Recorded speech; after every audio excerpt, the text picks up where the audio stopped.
Хваля одинобесия не стихая. Поляки не пускают Лукашенку на ўсход.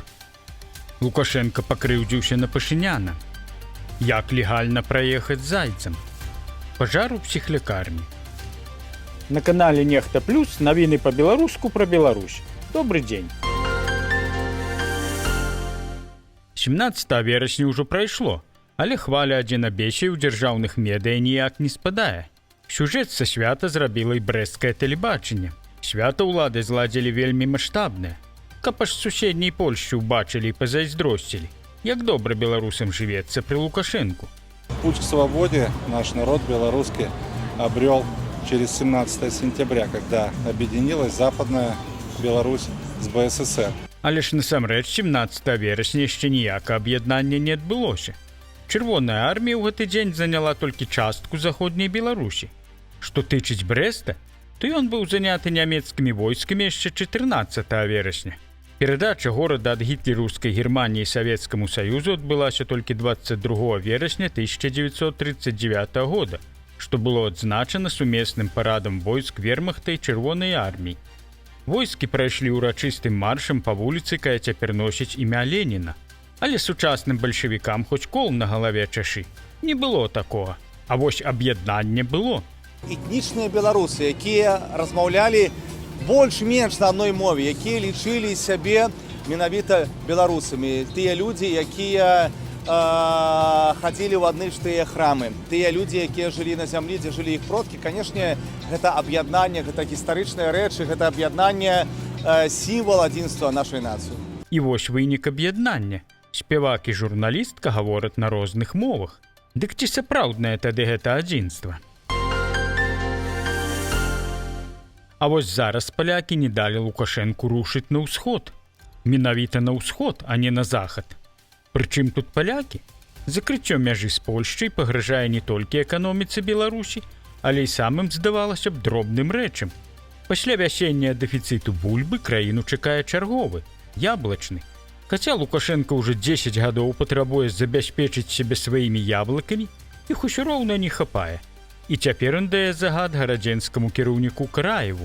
Если есть лишнее яблоко, отдай. Есть. Если что, даже свое отдай. Если у поляков есть возможность купить, можно закупить себе, положить, передвинуть яблоко. Задача понятна. Если это выгодно тебе будет. А во-вторых, подойди с государственных позиций, не только с позиций областных.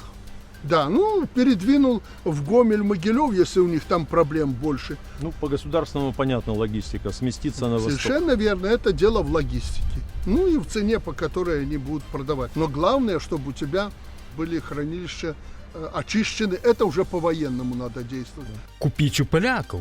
І гэта пры тым, што яшчэ ў 2014 годзе Лукашенко патрабаваў забяспечыць краіну сваімі яблыкамі. Паўтарыў ён гэта і праз 10 гадоў, у мінулым годзе. Ну, нам надо, чтобы мы перестали кланяться импортному яблоку. Я тебе уже об этом говорил. Надо, чтобы было свое яблоко, чтобы люди были обеспечены. Але на справе імпартазамяшчалі так паспяхова, што ўжо вясной знялі забарону на ўвоз прадуктаў з еўразвязу, бо сваіх яблыкаў зноў не хапіла. У красавіку Беларусь нават стала лідарам па ўвозе польскіх яблыкаў. Завезлі амаль 9000 тонн толькі за адзін месяц.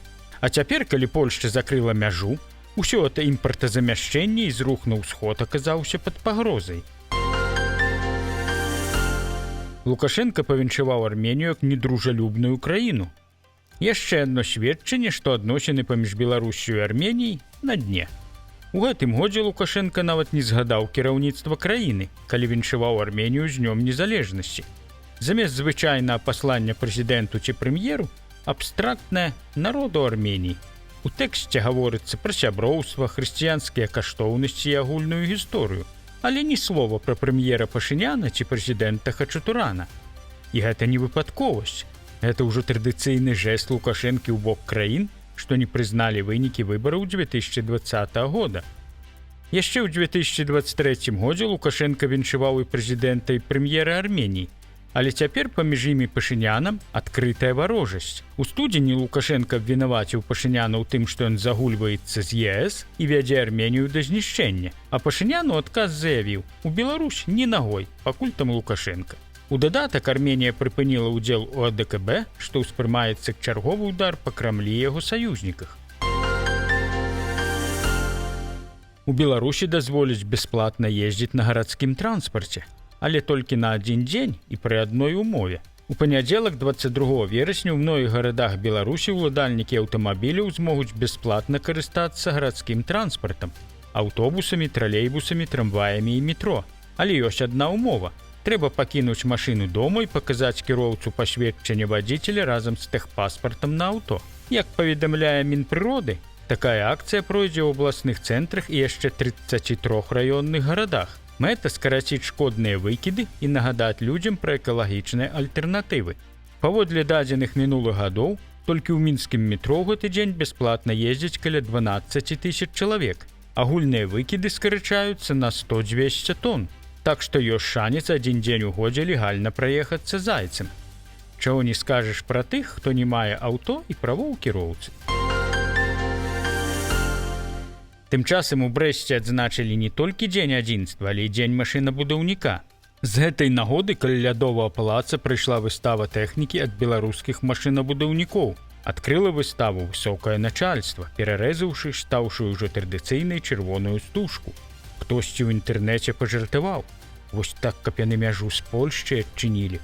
Найбольшую ўвагу на выставе прыцягнуў да сябе 90-тонны белаз, каля якога забіваліся і дарослыя, і дзеці.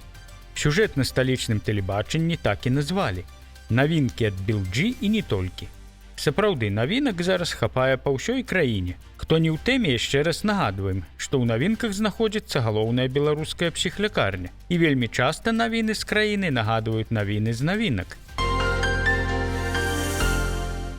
Аршанскія ратавальнікі правялі тактычна-спецыяльнае вучэнне на базе Бабініцкага псіханеўралагічнага дома-інтэрната. Па легендзе вучэнняў, кароткае замыканне электраправодкі цеплавентылятара выклікала ўзгаранне дывана. Агонь распаўсюджваўся, спрацавала сігналізацыя маланка, персанал пачаў эвакуацыю 3 чалавек, якія знаходзіліся ў пакоях. У вучэннях удзельнічалі 15 адзінак пажарнай тэхнікі і больш за 30 ратавальнікаў. Справаздача па выніках паказала зладжанасць дзеянняў персаналу інтэрнату і падраздзяленняў МНС, а таксама ўменне эфектыўна ўзаемадзейнічаць са службай, падрабязна аналізаваліся дзеянні кожнага ўдзельніка. Адным словам, не далі пацыента ўстановы ў крыўду. А вось у Новосібірску, адным з буйнейшых гарадоў Сібіру, прама на вачах мінакоў валілася школа. Вот вышла вот она. Ну вот нам на... Все. Все. Ну вот. Завалилось. Все Полностью все завалилось. Вот такая катастрофа произошла. Хорошо, что Да я выходной так день, знаю. что ребятишек никого нету в школе. Так бы, блин, столько... Это кошмар, катастрофа полная. Так а там это должна была дежурить Бориске. Ну, наверное, вышло. Наверное. Вельмі ж гэта нагадвае рэжымы як Пуціна, так і Лукашэнкі. Нібы ўсё схоплена, стаіць жалезабетонна, як любіць казаць Лукашенка. Але прыйдзе час, здарыцца нейкі нязначны на першы погляд зрух, і ўсё пасыпецца гэтая школа. А вось такую рэкламу нядаўна заўважылі на брэсцкім аўтобусе. Парадуй кота, купі кватэру і жыві з котом. Што ж, падышлі творча. А мы вам жадаем не жыць, як напісана ў рэкламе, з котом. 19 верасня ў Варшаве адбыўся канцэрт Ляпіса Трубяцкога. Цалкам паглядзець яго можна ў нас на канале. Да чаго і запрашаем. На гэтым у нас усё. Стаўце лайкі, каментуйце, дзяліцеся гэтым відэа. Калі вы ў бяспецы, вядома. Калі не, то проста распавядайце пра нас сваім знаёмым. Мы працуем для вас. Плённа вам працоўна тыдня. Да сустрэчы на канале Нехта Плюс. Жыве Беларусь!